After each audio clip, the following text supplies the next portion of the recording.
Un événement d'une importance majeure pour toute la communauté islamique du monde, déjà prédit par le prophète Mohammed, paix et salut sur lui, à savoir l'apparition sur terre du Saint Maître le Mahdi et de Issa Ruhullah Jésus-Christ a eu lieu au Sénégal vers la fin du 19e siècle selon la conviction constamment proclamée des membres d'une confrérie religieuse du Sénégal appelée les Layènes.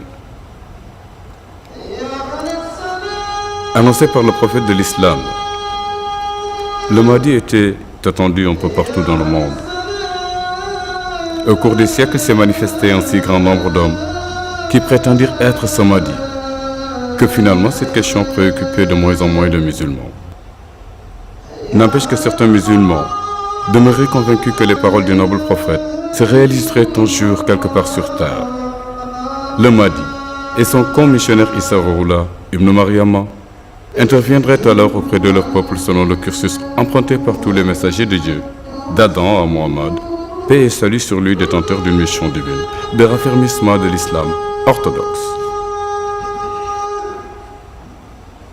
Yoff, paisible village de pêcheurs, situé à 12 km de Dakar sur la côte nord de la presqu'île du Cap-Vert. Yoff n'avait rien de particulier parmi les autres bourgades, sinon qu'il pouvait s'honorer d'être l'une des plus anciennes agglomérations créées par des migrants venus du Jolof, du Kayor, du Sine, du Saloum, du Waalo et du Bawol. C'est au milieu du XVIe siècle que ses ancêtres de l'Ébou quittèrent cette région nord-est du Sénégal, descendirent vers le sud-ouest et s'établirent d'abord dans le légendaire à l'entrée du Cap-Vert.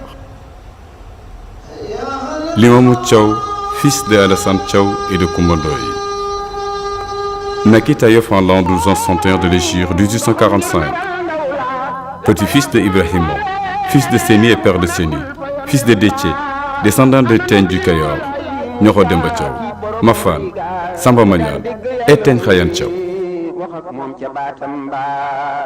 Son enfance se déroula sans incident majeur. De par son comportement sociable, sa promptitude à rendre service, ses qualités morales et son hospitalité à l'égard des étrangers. Les descendants de Seydina Limamou étaient au nombre de 12, dont 7 garçons. Seydina Issa Ruhullah l'aîné est commissionnaire de son père, Seydina Magnon Laye, Seydina Malik Laye, Seydina Abdoulahi, Seydina Omar Ngala Laye, Seydina Mademba Laye et Seydina Ababakar Laye, père de Serigne Mamadou Lamine Laye, l'actuel porte-parole du khalife général des Layènes. Sa progéniture féminine était au nombre de 5. Sokhna Manatou Laye, Sokhna Thiaba Laye, Sokhna Aïta Sen Laye, Sokhna Fat Thiaw Laye et Sokhna Oumi Thiaw Laye. Cette photo reflète l'image de l'une des épouses de Seydina Limamou Laye, Sokhna Mam Seyndaw, co-épouse de Sokhna Fatima la chaste et Sokhna Farma la vertueuse. Seydina Limamou venait d'atteindre ses 40 ans. Il perdit sa sainte mère, une servante de Dieu dont la générosité était bien connue de tous. Après 3 jours de mutisme, Seydina Limamou sortit ce dimanche matin 1er Chaban, 1301, 25 mai 1884.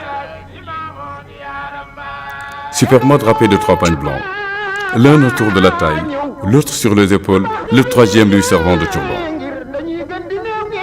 Enveloppé dans ses pagnes, il déambula sur les collines dans les ruelles et places publiques, tel un pèlerin arpentant la distance de la Mecque à Arafat, appelant à haute voix ses concitoyens en une langue wolof teintée d'un accent lébou. Répondez à l'appel de Dieu.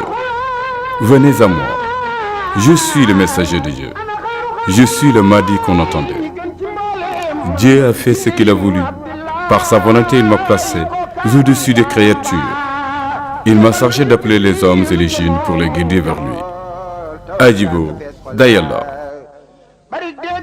En peu de temps, Yoff connut une grande affluence d'hommes, de femmes, d'enfants, attirés les uns par la curiosité et les autres par la piété. Le premier miracle de Seydina Limamou à Yoff fut l'étroitesse des lieux. Lorsqu'une nuit, les vagues furieuses de la mer pénétrèrent brusquement dans les chambres, inondant toute la maison. Le lendemain, accompagné de plusieurs adeptes, il traça une ligne sur la plage.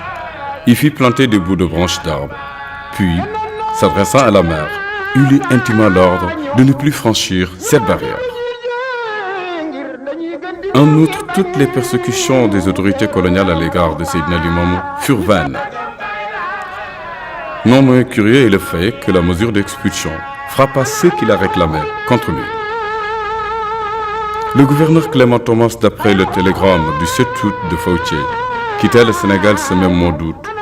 Il fut nommé par décret du 23 août 1890 gouverneur en Inde. Fauché, directeur des affaires politiques, fut nommé à la Martinique par décision du 2 février 1891. Aubry Lecomte, prédécesseur de Patterson, fut éloigné de Dakar, puis nommé administrateur à Chandernagore en Inde par arrêté ministériel du 13 novembre 1891. Ainsi, la mesure d'expulsion semble avoir frappé ceux qui voulaient l'infliger à Seydina Limamou, puisqu'ils ont franchi les ondes, l'océan Indien Clément Thomas et Aubry Lecomte, les autres l'océan Atlantique Fauché et l'océan Pacifique pour Patterson. Grâce à un enseignement régulièrement donné dans ses sermons, Seydina Limamou recommandait l'accomplissement correct de la prière, à imiter les actes du prophète Mohammed, paix et salut sur lui. Il insistait sur le paiement de la zakat. C'est très explicitement qu'il laissa entendre que la propreté morale, le repentir, l'humilité, le combat contre ses passions, le détachement des biens de ce monde constituent une condition essentielle de l'élévation spirituelle qui rapproche l'homme de son Créateur. Il avait beau rappeler que la supériorité d'une personne sur une autre ne pouvait résulter du rang social traditionnel, mais plutôt de la crainte de Dieu. Après la disparition du Saint Maître le vendredi 29 octobre 1909, son illustre fils Seydina Issa Rouhoula fut le continuateur de l'œuvre de son père. Né à Yoff en 1876, Issa, fils de Seydina Limamou et de la sainte Fatima Tombang, passant une enfance calme et studieuse. C'est en 1909 qu'il succéda à son père. Il déplaça le village de Cambérène en 1914 vers le bord de la mer à cause d'une épidémie de peste. Des personnalités chrétiennes, en s'appuyant sur les signes que Jésus leur avait donnés sur son retour, ont affirmé que la seconde venue du Christ devait coïncider avec l'année 1914 et avec des calamités comme une grande guerre et des épidémies de peste. Très précis furent les calculs du pasteur Russell qui déclara que le retour du Seigneur devait avoir lieu en 1874 et que 1914 serait l'année de l'érection du royaume de Dieu et qu'il y aurait en 1915 une grande anarchie sur terre. Une consécration du grade élevé de Seydina Issa vint en 1920 de la Mecque. Le shérif Sadir, petit-fils du prophète Mohammed paix et salut sur lui, par l'intermédiaire du pèlerin sénégalais du nom de Bala Sylvissane, habitant de Saint-Louis, envoya un colis contenant entre autres objets un cachet métallique sur lequel est écrit « Issa Rouhoula, fils de l'imam, de tous les imams des deux liaisons ». En 1937, la municipalité de Dakar, dont le maire français était Goux, autorisa la construction de la mosquée de Cambérène. En 1931, Seydina Issa fut invité à l'exposition du vent de Vincennes en France avec d'autres personnalités du Sénégal et de Lahore. L'apparition de l'effigie de Seydina Issa sur les objets ou la faune devient de plus en plus quotidienne.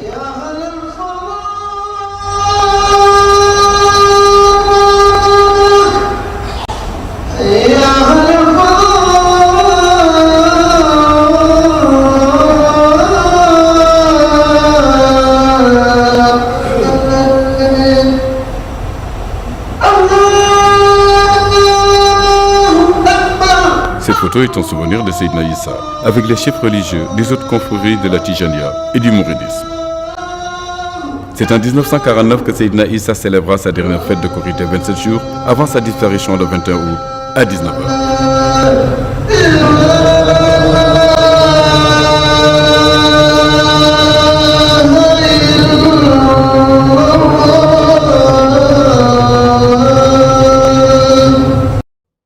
Avec Seydina Manon Laye, successeur de Seydina Issa Laye, de 1949 à 1971. La communauté laïenne avait atteint maturité spirituelle et stabilité sociale. Douée d'un caractère doux, pacifique, d'une pondération du Sud, il effectuait dans la tranquillité des activités religieuses, des œuvres sociales d'entraide, d'éducation des enfants et des activités économiques prospères. Il entretenait d'assez bonnes relations avec les autres confréries religieuses du Sénégal et les autorités administratives du pays.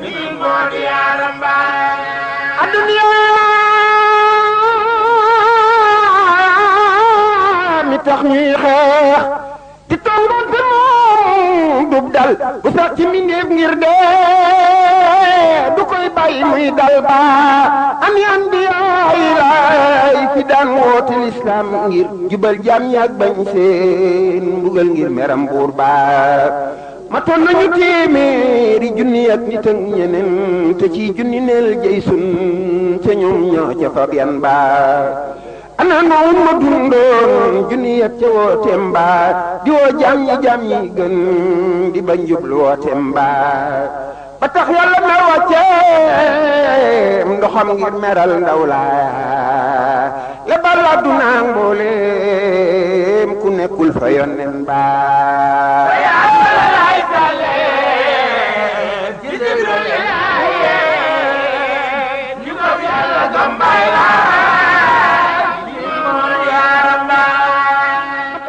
Seydina Omar Magnon Laye présida la première prière de Korité sous son règne en 1950. L'oiseau posé sur ce genou s'abattit le jour de prière, à sa queue une plume longue d'environ 70 cm. La disparition de son frère cadet, Seydina Ababakar Laye, en octobre 1966, plongea dans le désarroi toute la communauté.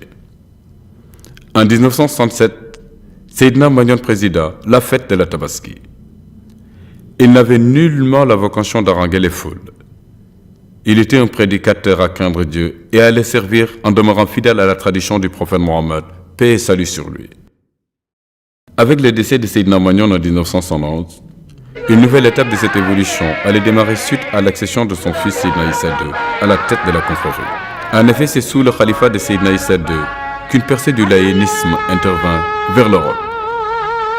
Mam Alassane Laye dit Bayran. Il était un homme fermement attaché aux valeurs éducatives. Il a reconstruit le mausolée de Seydina Limamou et celui de son père Seydina Magnon. Il entretenait d'assez bonnes relations avec les autorités religieuses du pays, surtout dans le dialogue islamo-chrétien. am na lu nu jublu waaye rek waay réew mi Sénégal maa ngi dénk sama bopp di dénk njaboot ak Sénégal gépp lii ñëw adduna dong la lii ñëw duggul ci bàmmeel de demul ca kanamu yàlla de la fay dem loo ci def ci lu ñaaw di nga fa fekk foofu ci kanamu yàlla man amila saalih fa def sunna le képp koo xam ne kii de lu waay def sa bopp bu dee lu rafet sa bopp bu dee lu ñaawit sa bopp lii ñëw nag nekkul ci loxol kenn ci loxol yàlla ne wa anna al-umura bi yadillah mbir yàlla ne mbir yee mi ngi sama loxo nan ko bàyyi ak yàlla duñu ko tànnal yàlla mooy tànn moo xam ku mu nuy jox ëllëg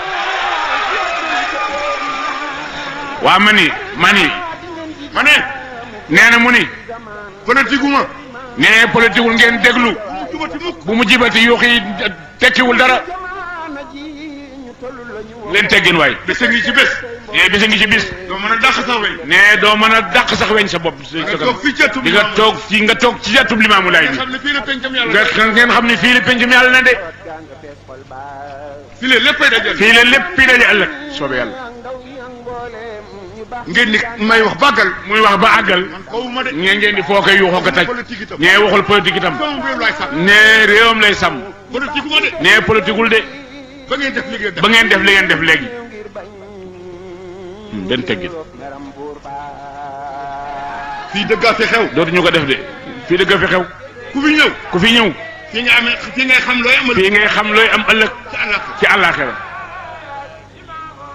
da woon bi bis tey na mujj bis ni tey bu mu amati de ngeen ma dégg ma dem fenn. Grâce à Feu Chérif Ousseynou Laye, le cercle des Layènes s'agrandit sans cesse en France et aux États-Unis. Deux célébrités religieuses, en l'occurrence l'imam Mohamed El-Bachir, ont prêché d'innombrables actes et des discours pour consolider l'unité des musulmans. Son frère Mohamed Lamine est l'actuel porte-parole de la communauté des Layènes du Sénégal et de la diaspora.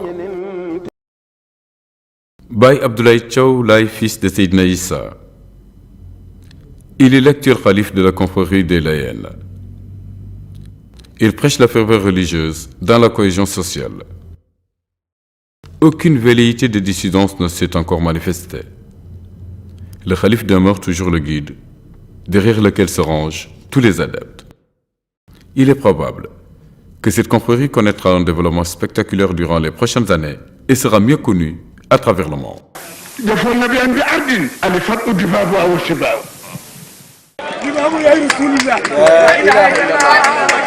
لا إله إلا الله لا إله إلا الله